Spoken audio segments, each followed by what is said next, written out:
Hello friends, मी कांचन आरंभ career अकॅडमीच्या YouTube चॅनलवर तुमचे स्वागत करते। बघा, या लेक्चरमध्ये आपण गोदावरी नदीच्या उपनद्या शिकत आहेत।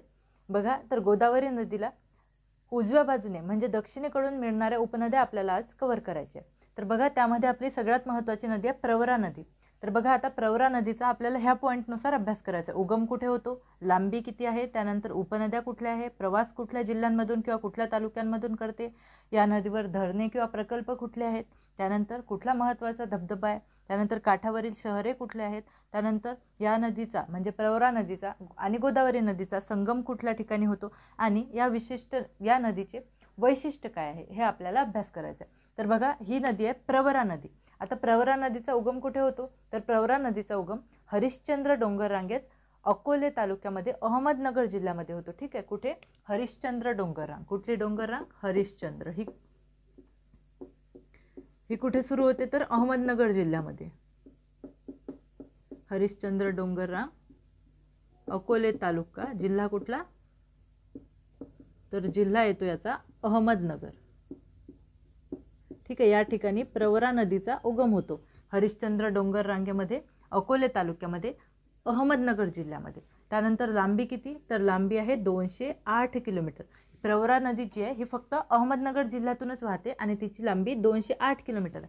पण महाराष्ट्रातली एक पश्चिम वाहिनी नदी सुद्धा आहे, तिचं नाव आहे तापी नदी। तिची सुद्धा लांबी किती आहे, 208 किलोमीटर। म्हणजे तापी आणि प्रवरा या नदींची लांबी सारखी आहे, ती म्हणजे 208 किलोमीटर। ठीक आहे, त्यानंतर उपनद्या बघा, एक उपनदी आहे महाळुंगी, त्यानंतर आहे मुळा आणि आढळा। ठीक आहे, ह्या महत्त्वाच्या उपनद्या आहेत प्रवरा नदीच्या, महाळुंगी, मुळा आणि आढळा। त्यानंतर बघा, प्रवास कुठे करते, तर ही नदी एकाच जिल्ह्यातून वाहते म्हणजे अहमदनगर आणि यातल्या 4 तालुके। एक जिल्हा, त्यातील 4 तालुके। 4 तालुके कुठले, तर अकोले, त्यानंतर नेवासा, श्रीरामपूर आणि संगमनेर। श्रीरामपूर आणि संगमनेर या 4 तालुक्यांमधून प्रवरा ही नदी वाहते। 4 तालुके कुठले, अकोले, नेवासा, श्रीरामपूर आणि संगमनेर। त्यानंतर बघा, धरण। आता हे खूप महत्त्वाचं आहे, प्रवरा नदीवर एक महत्त्वाचं धरण आहे, त्या धरणाचं नाव आहे भंडारदरा धरण। याचं जुनं नाव काय होतं, तर विल्सन डॅम। काय होतं जुनं नाव, विल्सन डॅम।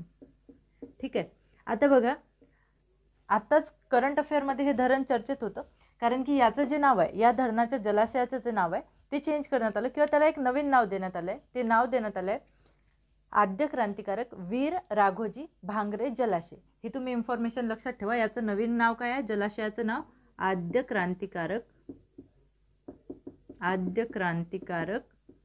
वीर राघोजी भांगरे जलाशय। ठीक आहे, ही इन्फॉर्मेशन तुम्ही लक्षात ठेवा। त्यानंतर धबधबा कुठला, तर याच्यावर विल्सन नावाचा धबधबा आहे किंवा त्यालाच रंधा धबधबा असं सुद्धा म्हणतात।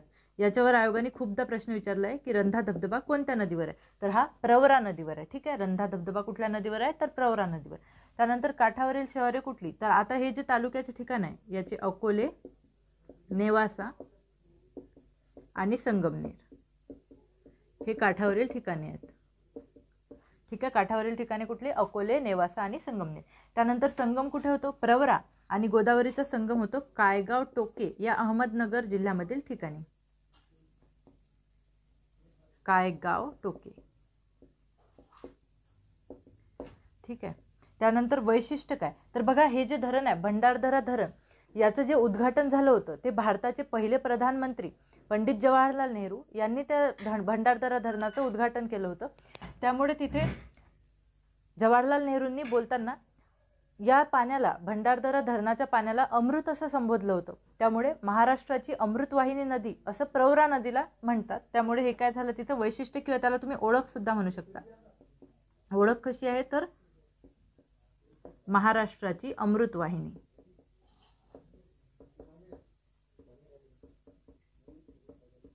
महाराष्ट्राची अमृतवाहिनी नदी कुठली, तर ती नदी आहे प्रवरा नदी। ठीक आहे, एवढी इन्फॉर्मेशन खूप महत्त्वाची आहे जी प्रवरा नदीबद्दल सर्वांना पाठच असते। दुसरी महत्त्वाची उपनदी आहे मांजरा नदी। तर बघा, आपण या सर्व पॉईंटनुसार आपल्याला माहिती बघायची आहे। मांजरा नदीचा उगम कुठे होतो, तर मांजरा नदीचा उगम बालाघाट डोंगर रांगेत पाटोदा तालुक्यामध्ये बीड या जिल्ह्यामध्ये होतो। मांजरा नदीची लांबी किती, तर मांजराची एकूण लांबी आहे 724 किलोमीटर। एवढीच लांबी महाराष्ट्रातल्या म्हणजे भारतातून वाहणाऱ्या दुसऱ्या एका नदीची सुद्धा आहे, त्या नदीचं नाव आहे तापी नदी। तापी आणि मांजरा दोन्ही नद्यांची भारतातील लांबी 724 किलोमीटर आहे। ठीक आहे, ही नदी कुठून कुठे प्रवेश करते, तर महाराष्ट्र, कर्नाटक आणि तेलंगणा या 3 राज्यातून मांजरा नदी प्रवास करते, त्यानंतर पुन्हा महाराष्ट्रात प्रवेश करते। ठीक आहे, म्हणजे महाराष्ट्रात दोनदा प्रवेश करणारी नदी म्हणजे मांजरा नदी। ठीक आहे, त्यानंतर मांजराची महाराष्ट्रातील लांबी आहे 137 किलोमीटर। ही एकूण 4 जिल्ह्यांतून वाहते। मांजरा नदीच्या उपनद्या कुठल्या, तर तेरणा, तवळजा, लेंडी, मन्याड ह्या मांजरा नदीच्या मुख्य उपनद्या आहेत। तेरणा आणि तवळजा ह्या ज्या 2 उपनद्या आहेत, ह्या मांजरा या नदीला खालच्या बाजूने म्हणजे उजव्या हाताने येऊन मिळतात, तर लेंडी आणि मन्याड ह्या डाव्या हाताने येऊन मिळतात किंवा डाव्या बाजूने किंवा डाव्या किनाऱ्याने मिळतात। त्यानंतर प्रवाहित जिल्हे, मांजरा नदी मराठवाड्यामधल्या 4 जिल्ह्यांमधून वाहते। बीड, धाराशिव, लातूर आणि नांदेड या 4 जिल्ह्यांमधून ही प्रवाहित होते। त्यानंतर प्रवाहित राज्य कुठले, तर 3 राज्य महाराष्ट्र, कर्नाटक आणि तेलंगणा। ठीक आहे, ह्या 3 राज्यांमधून मांजरा नदी प्रवास करते। त्यानंतर सीमा, बीड आणि धाराशिव जिल्ह्याची सीमा व धाराशिव आणि लातूर जिल्ह्याची सीमा मांजरा नदीने निश्चित केली आहे। त्यानंतर बघा संगम कुठे होतो, तर मांजरा आणि गोदावरी नदीचा संगम कुंदलवाडी या जिल्ह्यामध्ये होतो, कुंदलवाडी या ठिकाणी होतो। कुंदलवाडी हे ठिकाण नांदेड जिल्ह्यामधील ठिकाण आहे। त्यानंतर धरण, मांजरा नदीवर निजामसागर नावाचे एक धरण आहे। हे धरण कर्नाटक राज्यामध्ये आहे। ठीक आहे, तर महाराष्ट्रातील लातूर जिल्ह्यामधील निलंगा या ठिकाणावरून मांजरा ही जी नदी आहे ही कर्नाटकात प्रवेश करते व त्यानंतर पुन्हा महाराष्ट्रात नांदेडमध्ये प्रवेश करते व नांदेडमधल्याच कुंदलवाडी या ठिकाणी ती गोदावरी नदीला येऊन मिळते। बघा, गोदावरी नदीची लांबीने सर्वात मोठी असलेली मांजरा ही एक उपनदी आहे, जिची लांबी 724 किलोमीटर आहे।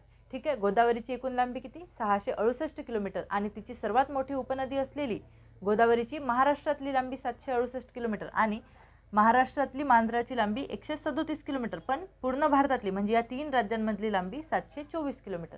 भारताचा विचार केल्यास गोदावरी ही भारतातली दुसऱ्या नंबरची मोठी नदी आहे, त्यामुळे तिची सर्वात मोठी उपनदी असलेली ही कुठली नदी आहे, आपली नेक्स्ट उपनदी आहे सिंदफणा नदी। सिंदफणीचा उगम कुठे होतो, तर सिंदफणा नदीचा उगम चिंचोली टेकड्यांमध्ये पाटोदा तालुक्यामध्ये बीड जिल्ह्यामध्ये होतो। ठीक आहे, सिंदफणा नदीचा उगम कुठे होतो, चिंचोली टेकड्या, पाटोदा तालुका, जिल्हा बीड।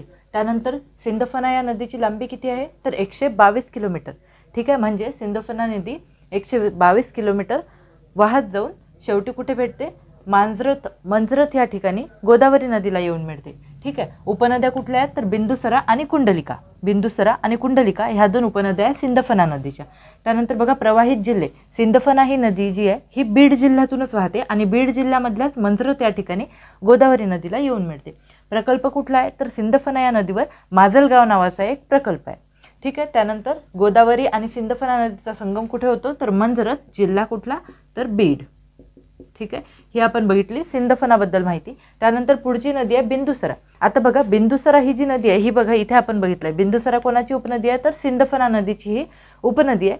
ठीक आहे, उगम कुठे होतो, तर बालाघाट डोंगर रांगेमध्ये मांजरसुभा या गावाजवळ, जिल्हा बीड। बीडमधल्या मांजरसुभा या गावाजवळ सिंदफणा या नदीचा उगम होतो। त्यानंतर काठावरील शहर कुठले, तर बीड हे जे जिल्ह्याचं ठिकाण आहे हे बिंदुसरा या नदीच्या काठावर वसलेलं आहे। ठीक आहे, त्यानंतर बघा बिंदुसरा नदीवर एक पाली नावाचा प्रकल्प आहे। कुठला प्रकल्प आहे, पाली प्रकल्प। आणि सिंदफणा नदीला ही पेडगाव नजीक उजव्या तीराने मिळते। ठीक आहे, पेडगाव नजीक उजव्या तीराने बिंदुसरा आणि सिंदफणा नदीचा संगम आहे। त्यानंतर बघा एक आणखी उपनदी बघायची आपल्याला, तिचं नाव आहे दारणा। दारणा ही जी उपनदी आहे हिचा उगम कुठे होतो, तर या नदीचा उगम होतो सह्याद्री पर्वतात नाशिक जवळ, कुठे, तर इगतपुरी जवळ। नाशिकमधलं इगतपुरी हे जे ठिकाण आहे तिथे दारणा या नदीचा उगम होतो। दारणा नदीची लांबी किती आहे, तर 88 किलोमीटर आहे। म्हणजे ही 88 किलोमीटरचा प्रवास करत काहीशी डोंगराळ भागातून प्रवास करते। त्यानंतर ही गोदावरी नदीला येऊन मिळते। तर कुठे मिळते, तर सायखेडाजवळ, जिल्हा नाशिक जिल्ह्यामधल्या सायखेडाजवळ मिळते। म्हणजे ही नाशिक या एकाच जिल्ह्यातून वाहते। ठीक आहे, उपनद्या कुठल्या आहेत, तर वाकी, वालदेवी आणि कडवा या उपनद्या आहेत दारणा नदीच्या। हे तुम्ही लक्षात ठेवा, थोडेसे नाव वेगळे आणि ओळखीचे नाही आहेत. वाकी, वालदेवी आणि कडवा ह्या 3 उपनद्या कुठल्या नदीच्या आहेत? तर दारणा नदीच्या. आणि दारणा नदी कुठल्या नदीची उपनदी आहे? तर गोदावरी नदीची. गोदावरी दारणा संगम कुठे आहे? तर सायखेडा, जिल्हा नाशिक. ठीक आहे, ह्या आपण बघितल्या गोदावरी नदीच्या दक्षिणेकडून मिळणाऱ्या किंवा उजव्या किनाऱ्याने मिळणाऱ्या उपनद्या. आता नेक्स्ट आपण बघणार आहे गोदावरी नदीच्या ठीक आहे उत्तरेकडून आणि डाव्या किनाऱ्याने मिळणाऱ्या नद्या. सगळ्यात पहिली उपनदी आहे कादवा उपनदी. बघा, कादवा नदीचा उगम कुठे होतो? तर वणी डोंगररांग, सारद गावाजवळ, जिल्हा नाशिक. कुठे होतो उगम? वणी डोंगर रांगेमध्ये, सारद गावाजवळ आणि नाशिक जिल्ह्यामध्ये. प्रवाहित जिल्हा कुठला? तर ही नाशिक जिल्ह्यामधून प्रवास करते. नाशिक जिल्ह्यामधले निफाड आणि दिंडोरी या 2 तालुक्यांमधून कादवा नदी प्रवास करते. ठीक आहे, त्यानंतर प्रवाहाची दिशा जवळपास ही आग्नेय दिशेतून प्रवास करते व ही जी नदी आहे ही काहीशी डोंगराळ भागातून प्रवास करते. त्यानंतर प्रकल्प कुठला आहे? तर पालखेड करंजवन हा प्रकल्प कादवा नदीवर आहे. हे एक जलाशय आहे किंवा इथे जलविद्युत प्रकल्प सुद्धा आहे, पालखेड करंजवन. त्यानंतर संगम कुठे होतो? गोदावरी कादवा या नदीचा संगम कुठे होतो? तर नांदूर माध्यमेश्वर या ठिकाणी. ठीक आहे, नांदूर माध्यमेश्वर हे जे आहे हे एक अभयारण्य सुद्धा आहे आणि जलाशय सुद्धा आहे. ठीक आहे, आणि हा चर्चेत असलेलं नेहमीच चर्चेत असणारं हे ठिकाण आहे नांदूर माध्यमेश्वर. ठीक आहे, त्यानंतर बघा दुसरी उपनदी आहे शिवना उपनदी. शिवना नदीचा उगम कुठे होतो? तर अजिंठ्याच्या डोंगर रांगेत. शिवना नदीचा उगम कुठे होतो? अजिंठा डोंगर रांगेत. जळगाव, छत्रपती संभाजीनगर आणि नाशिक जिल्ह्याच्या सीमा ज्या ठिकाणी एकत्रित येतात त्या ठिकाणी शिवना या नदीचा उगम होतो. शिवना नदीची लांबी किती आहे? तर जवळपास 128 किलोमीटर शिवना नदीची लांबी आहे. प्रवाहित जिल्हे कुठले? नाशिक आणि छत्रपती संभाजीनगर या 2 जिल्ह्यांमधून शिवना नदीचा प्रवाह होतो. प्रकल्प कुठले? शिवना प्रकल्प आहे जो गरजगड येथे आहे, कन्नड तालुक्यामध्ये. कन्नड तालुका कुठे आहे? तर छत्रपती संभाजीनगर मध्ये. म्हणजे शिवना प्रकल्प कुठे आहे? तर छत्रपती संभाजीनगर या जिल्ह्यामध्ये. त्यानंतर संगम कुठे होतो? शिवना आणि गोदावरीचा संगम होतो धारेगाव या ठिकाणी, छत्रपती संभाजीनगर या जिल्ह्यामध्ये. त्यानंतर तिसरी उपनदी आहे खांब उपनदी. ठीक आहे, खांब उपनदी जी आहे ही फक्त छत्रपती संभाजीनगर या एकाच जिल्ह्यामधून वाहते. खांब उपनदीचा उगम कुठे होतो? तर दौलताबादचा जो किल्ला आहे, दौलताबाद किंवा देवगिरीचा जो किल्ला आहे त्या किल्ल्याच्या जवळ चौक्या डोंगर आहे. त्या चौक्या डोंगरावर खांब नदीचा उगम होतो. कुठे? तर छत्रपती संभाजीनगर या जिल्ह्यामध्ये. आणि संगम कुठे होतो? तर जोगेश्वरी हे कुठे आहे? तर शेंदूरवाडा गावाजवळ. छत्रपती संभाजीनगर जिल्ह्यामध्ये शेंदूरवाडा नावाचं गाव आहे, त्या गावाजवळ जोगेश्वरी या ठिकाणी खांब आणि गोदावरी उपनदी आहे दक्षिण पूर्णा नदी. दक्षिण पूर्णा नदीचा उगम कुठे होतो? तर अजिंठा डोंगर रांगेमध्ये. ठीक आहे, अजिंठा डोंगर रांगेमध्ये कुठे? गौताळा वनक्षेत्रामध्ये, तालुका कन्नड, जिल्हा छत्रपती संभाजीनगर या ठिकाणी दक्षिण पूर्णा या नदीचा उगम होतो. दक्षिण पूर्णा नदीची लांबी किती? तर 273 किलोमीटर. दक्षिण पूर्णा नदीची लांबी किती आहे? 273 किलोमीटर. आणि ही कुठल्या जिल्ह्यांमधून वाहते? तर ही 4 जिल्ह्यांमधून वाहते, छत्रपती संभाजीनगर, बुलढाणा, जालना आणि परभणी. छत्रपती संभाजीनगर, बुलढाणा, जालना आणि परभणी या 4 जिल्ह्यांमधून दक्षिण पूर्णा नदी वाहते. दक्षिण पूर्णा नदीवर महत्वाचे काही प्रकल्प आहेत, त्यापैकी महत्वाचे प्रकल्प असलेले खडकपूर्णा प्रकल्प, येलदरी प्रकल्प आणि सिद्धेश्वर प्रकल्प. ठीक आहे, येलदरी हा जो प्रकल्प आहे हा परभणी या जिल्ह्यामध्ये, परभणी आणि हिंगोली या जिल्ह्याच्या बॉर्डरवर हा प्रकल्प येतो. ठीक आहे, उपनद्या कुठल्या? तर उजव्या बाजूने मिळणाऱ्या आणि डाव्या बाजूने मिळणाऱ्या. उजव्या बाजूने मिळणाऱ्या उपनद्या कुठल्या? तर अंजना. अंजना ही जी उपनदी आहे ही छत्रपती संभाजीनगर या जिल्ह्यामधून वाहते. अंजना उपनदी कुठल्या जिल्ह्यामधून वाहते? छत्रपती संभाजीनगर. त्यानंतर गिरिजा, जीवनरेखा ह्या नद्या ज्या आहेत ह्या जालना जिल्ह्यामधून वाहतात. गिरिजा, जीवनरेखा ह्या कुठून? जालना जिल्ह्यामधून वाहतात. त्यानंतर कापरा, दुधना ह्या परभणी. संगम कुठे होतो? तर कोटेश्वर या ठिकाणी, दक्षिण तालुका पूर्णा, जिल्हा परभणी. ठीक आहे, गोदावरी आणि दक्षिण पूर्णा नदीचा संगम कुठे होतो? तर पूर्णा जिल्ह्यामध्ये कोटेश्वर या ठिकाणी. पूर्णा जिल्ह्यामध्ये कुठलं ठिकाण? कोटेश्वर या ठिकाणी दक्षिण पूर्णा आणि गोदावरी नदीचा संगम होतो. ठीक आहे, लक्षात काय ठेवायचंय? उगम कुठे होतो? तर अजिंठा डोंगर रांगेत. लांबी किती? 273 किलोमीटर. प्रवाहित जिल्हे किती? तर 4 जिल्हे, छत्रपती संभाजीनगर, बुलढाणा, जालना आणि परभणी. प्रकल्प कुठले कुठले आहे? खडकपूर्णा प्रकल्प, येलदरी प्रकल्प आणि सिद्धेश्वर प्रकल्प. त्यानंतर उपनद्या उजव्या बाजूने मिळणाऱ्या अंजना, गिरिजा, जीवनरेखा, त्यानंतर कापरा आणि दुधना. त्यानंतर डाव्या बाजूने मिळणाऱ्या धामणा आणि खेळणा. आणि संगम कुठे होतो? तर कोटेश्वर या ठिकाणी, पूर्णा जिल्हा, पूर्णा तालुक्यामध्ये. जिल्हा कुठला? तर परभणी जिल्हा. त्यानंतर नेक्स्ट उपनदी आपल्याला बघायची आहे प्राणहिता उपनदी. आता ही जी प्राणहिता उपनदी आहे, प्राणहिता उपनदी ही गडचिरोली जिल्ह्यामध्ये नर्मदा नदी गोदावरी नदीला येऊन मिळते. तर प्राणहिता ही तयार कशी झाली? तर प्राणहिता नदीचा काही उगम नाही होत, तर प्राणहिता नदी ही जी आहे ही एक संयुक्त प्रवाह आहे. कुठल्या 2 नद्यांचा? तर वर्धा आणि वैनगंगा या विदर्भामधून ज्या 2 दक्षिण वाहिनी नद्या आहेत. वर्धा ही नदी मैकल पर्वतात उगम पावते आणि वैनगंगा नदी सुद्धा मैकल पर्वतात उगम पावते. नंतर या वाहत येऊन कुठे तर चपराळा हे गडचिरोली जिल्ह्यामधलं एक ठिकाण आहे. ठीक आहे, या ठिकाणी या दोन नद्या येऊन मिळतात, वर्धा आणि वैनगंगा. ठीक आहे, वर्धा ही जी नदी आहे ही सर्वात मोठी दक्षिण वाहिनी नदी आहे. महाराष्ट्रातली सर्वात मोठी दक्षिण वाहिनी नदी आहे वर्धा. आणि दुसरी वैनगंगा. या दोन नद्यांचा संयुक्त प्रवाह होतो. या प्रवाहाला म्हणतात प्राणहिता. हा प्रवाह पुढे 120 किलोमीटर वाहतो. म्हणजे प्राणहिता नदीची लांबी किती, तर 120 किलोमीटर. आणि या साईडने गोदावरी नदी जी तेलंगणामधून वाहते, महाराष्ट्रामधून तेलंगणामध्ये प्रवेश करते. नांदेड जिल्ह्यातून कुठे तेलंगणामध्ये प्रवेश करते, मग तेलंगणामधून पुन्हा महाराष्ट्रात प्रवेश करते व कुठल्या ठिकाणी सिरोंचा गावाजवळ नगरम या ठिकाणी. कुठे, सिरोंचा गावाजवळ नगरम. सिरोंचा जवळ कुठलं ठिकाण आहे, नगरम. या ठिकाणी ती गोदावरीला येऊन मिळते. ठीक आहे, तर ही झाली प्राणहिता गोदावरी नदीची उपनदी. यानंतर आणखी आपल्याला पुढे गोदावरी नदीची एक उपनदी आहे इंद्रावती. तर बघा, इंद्रावती नदीचा उगम कुठे होतो, तर हा उगम होतो ओडिशा राज्यामध्ये. ओडिशा राज्यामध्ये कुठे, तर कलाहंडी डोंगरावर. कलाहंडी डोंगरावर ओडिशा राज्यामध्ये इंद्रावती नदीचा उगम होतो. तर बघा, इंद्रावती नदीची लांबी किती आहे, तर 535 किलोमीटर. आणि इंद्रावती ही जी नदी आहे ही 3 राज्यांतून प्रवास करते. ठीक आहे, 553 किलोमीटर ही 3 राज्यांमधली लांबी आहे. तर महाराष्ट्रातली लांबी किती आहे, तर 129 किलोमीटर. ठीक आहे, फक्त महाराष्ट्रातली इंद्रावती नदीची लांबी किती, तर 129 किलोमीटर. त्यानंतर प्रवाहित राज्य कुठले, तर 3 राज्य. ओडिशामध्ये तिचा उगम होतो, त्यानंतर ती छत्तीसगड मधून वाहते. कुठे येते, आपल्या महाराष्ट्रात येते. महाराष्ट्रामधल्या फक्त एकच गडचिरोली जिल्ह्यामधून ही नदी वाहते. गडचिरोली जिल्ह्यामधला तालुका कुठला, तर सिरोंचा तालुका. ठीक आहे, प्रवाहित जिल्हे महाराष्ट्रामधला फक्त गडचिरोली जिल्हा. त्यानंतर धबधबा कुठला, तर ही जी इंद्रावती नदी आहे या इंद्रावती नदीवर चित्रकोट नावाचा एक खूप फेमस असा धबधबा आहे.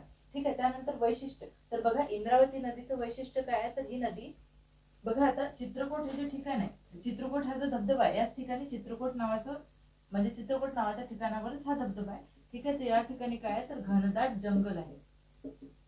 घनदाट जंगलामधून इंद्रावती नदी प्रवास करते. हे तिचं काय वैशिष्ट्य आहे.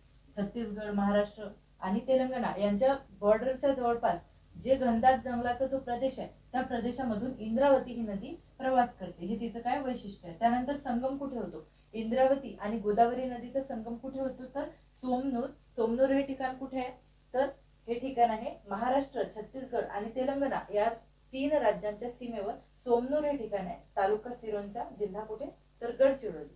ठीक आहे, ही इंद्रावती ही जी नदी आहे ही उत्तरेकडून किंवा डाव्या किनाऱ्याने मिळणारी महाराष्ट्रातली गोदावरी नदीची शेवटची उपनदी आहे. ठीक आहे, आता आपण इथपर्यंत आपण बघा, कालचे एक जे लेक्चर होतं किंवा लास्ट जे लेक्चर आपण बघितलं गोदावरी नदीखोरे, त्या नदीखोऱ्यामध्ये आपण पूर्ण नद्या कुठून कुठे भेटतात, कोणत्या नदीचा उगम कुठे होतो ते सर्व बघितलं होतं. त्यानंतर आजच्या लेक्चरमध्ये आपण 1 बाय 1 डाव्या किनाऱ्याने आणि उजव्या किनाऱ्याने मिळणाऱ्या नद्या पूर्ण कव्हर केलेल्या आहेत. त्यांचा उगम कुठे होतो, त्यावर धरण कुठला आहे, प्रकल्प कुठला, सगळी जी महत्वाची माहिती होती मी तिथे तुमच्यापर्यंत पोहोचवण्याचा प्रयत्न केलाय. त्यानंतर आणखी जी काही माहिती आहे ते तुम्ही कलेक्ट करा आणि तुमच्या नोट्समध्ये ती पेस्ट करून घ्या.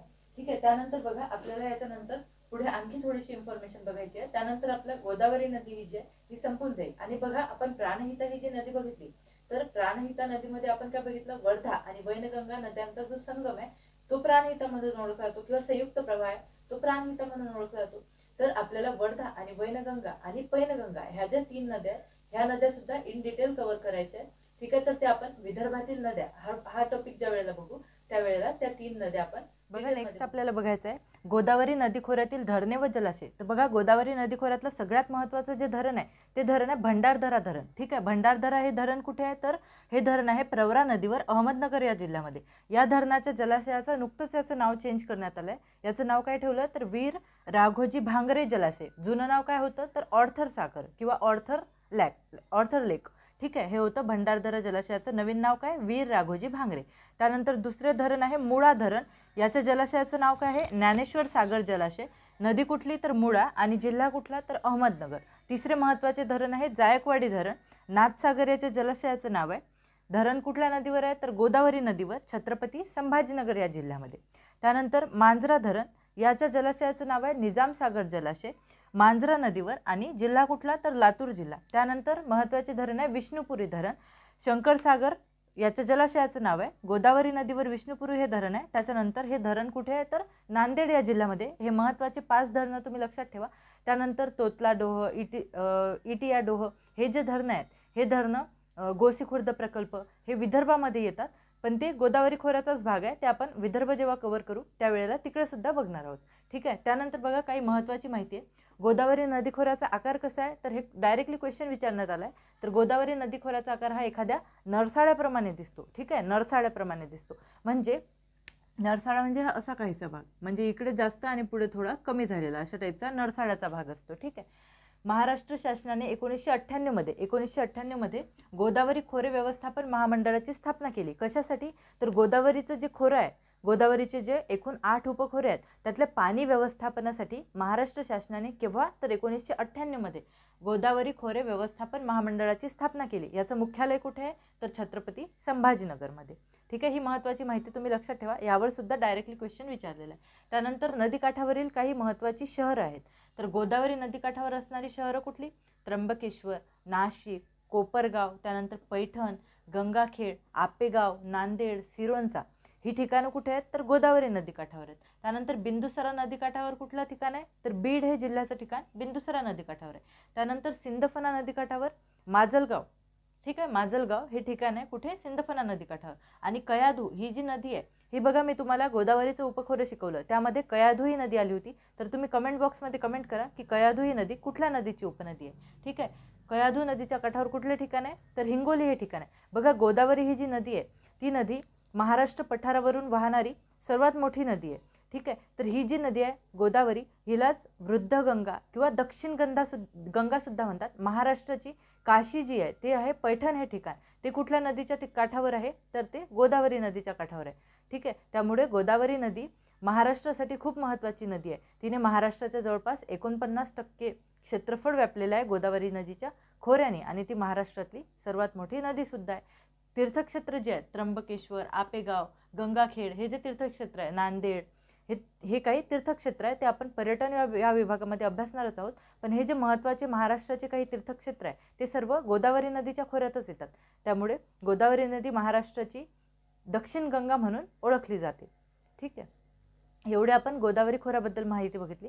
बघा आता काही असे जिल्हे आहेत, काही अशा नद्या आहेत की ज्यांनी काही जिल्ह्यांच्या सीमा तयार केलेल्या आहेत. ठीक आहे. तर नेक्स्ट आपण ते बघू की जिल्ह्यांच्या सीमा तयार करणाऱ्या छत्रपती संभाजीनगर व अहमदनगर यांची सीमा गोदावरी नदीने तयार केली. त्यानंतर छत्रपती संभाजीनगर व बीड गोदावरी नदी, बीड जालना गोदावरी नदी, बीड परभणी गोदावरी नदी, परभणी नांदेड गोदावरी नदी, त्यानंतर परभणी हिंगोली यांची सीमा तयार केली आहे गोदावरी नदीची जी उपनदी आहे दक्षिण पूर्णा त्या नदीने. त्यानंतर लातूर धाराशिवची सीमा तयार केली आहे तेरणा नदीने. तेरणा नदी ही कुठल्या नदीची उपनदी आहे, तर मांजरा नदीची उपनदी आहे. ठीक आहे. त्यानंतर बीड धाराशिवची सीमा तयार केली मांजरा नदीने, आणि बीड लातूरची सीमा तयार केली आहे पुन्हा मांजरा नदीनेच. बघा याचं एक डायग्रामॅटिकल रिप्रेझेंटेशन सुद्धा आपण ड्रॉ करू शकतो. ठीक आहे. हे जिल्हे तुम्ही ड्रॉ करायचे. बघा सर्वात आधी हा नाशिक जिल्हा, नाशिकच्या एक्झॅक्ट खाली कुठला, अहमदनगर जिल्हा, मग नाशिकच्या बाजूला छत्रपती संभाजीनगर जिल्हा, छत्रपती संभाजीनगरच्या जवळ कुठला, जालना जिल्हा. ठीक आहे. त्यानंतर या बाजूला कुठला, बीड जिल्हा, जालन्याच्या बाजूला कुठला, परभणी जिल्हा, परभणीजवळ मग हिंगोली जिल्हा, बीडजवळ कुठला, लातूर जिल्हा. मग ठीक आहे, मग इकडे खाली कुठला, धाराशिव जिल्हा. ठीक आहे. या बाजूने धाराशिव आणि बीडच्या जवळ असलेला नांदेड जिल्हा. हे असे काही जिल्हे आहेत. बघा हा कुठला जिल्हा होता आपला, नाशिक जिल्हा. त्यानंतर हा कुठला, छत्रपती संभाजीनगर, हा जालना जिल्हा, हा परभणी जिल्हा, हा कुठला, हिंगोली जिल्हा. त्यानंतर हा नांदेड जिल्हा. ठीक आहे. हा लातूर जिल्हा, हा कुठला, बीड जिल्हा, हा अहमदनगर, आणि हा कुठला, धाराशिव. हे जे मराठवाड्यातले आणि पश्चिम महाराष्ट्रातले हे 2 जिल्हे आणि बाकी मराठवाड्यातले जिल्हे, या जिल्ह्यांच्या सीमा कुठल्या कुठल्या नद्यांनी तयार केल्या, तर गोदावरी, दक्षिण पूर्णा, तेरणा आणि मांजरा. बघा गोदावरी नदीचा प्रवाह कुठून होतो, नाशिक जिल्ह्यातून गोदावरी नदीचा उगम होतो. मग ती छत्रपती संभाजीनगर अहमदनगरच्या बॉर्डरवरून, मग बीड छत्रपती संभाजीनगरच्या बॉर्डरवरून अशी वाहत जाऊन, ठीक आहे, परभणीमधून मग कुठे, नांदेडमध्ये प्रवेश करते. ठीक आहे. आणि नांदेडमधून कुठे जाते, तर तेलंगणामध्ये जाते. त्यानंतर बघा परभणी आणि हिंगोली, परभणी आणि हिंगोली इथून जी आहे, इथून दक्षिण पूर्णा नदी येऊन गोदावरी नदीला मिळते. कुठली, दक्षिण पूर्णा नदी. मग खालच्या बाजूने बघा तेरणा नदी कुठे येते, लातूर धाराशिव. मांजरा नदी कुठे, बीड धाराशिव बीड लातूर. म्हणजे मांजरा नदी हे इथून वाहते. ठीक आहे. इथून त्यानंतर याला एक तेरणा नदी येऊन मिळते. तेरणा नदीने कुठल्या जिल्ह्याची सीमा तयार केली आहे? लातूर आणि धाराशिव जिल्ह्याची. हे तुम्ही नकाशामध्ये व्यवस्थित प्लॉट करू शकता किंवा तुम्ही स्वतःसुद्धा ड्रॉ करू शकता. ठीक आहे, जिल्हे व्यवस्थित प्लॉट करा आणि गोदावरी नदीचा प्रवाह प्लॉट करा, त्याच्या उपनद्या प्लॉट करा. तुम्हाला हे खूप इझिली लक्षात राहून जाईल. ठीक आहे, छत्रपती संभाजीनगर अहमदनगर गोदावरीने या 4 सीमा गोदावरी तयार करते. छत्रपती संभाजीनगर अहमदनगर, छत्रपती संभाजीनगर बीड जालना, बीड परभणी, त्यानंतर परभणी नांदेड सुद्धा गोदावरी नदी सीमा तयार करते. परभणी हिंगोलीची सीमा दक्षिण पूर्णा नदीने तयार केली. लातूर धाराशिवची सीमा तेरणा नदीने तयार केली. बीड धाराशिव आणि बीड लातूरची सीमा मांजरा नदीने तयार केली. बघा, आपण एवढी इन्फॉर्मेशन गोदावरी नदी खोऱ्याची बघितली आहे. नेक्स्ट लेक्चरमध्ये आपण भीमा नदीला स्टार्ट करू आणि भीमा नदी खोरेचा अभ्यास करू.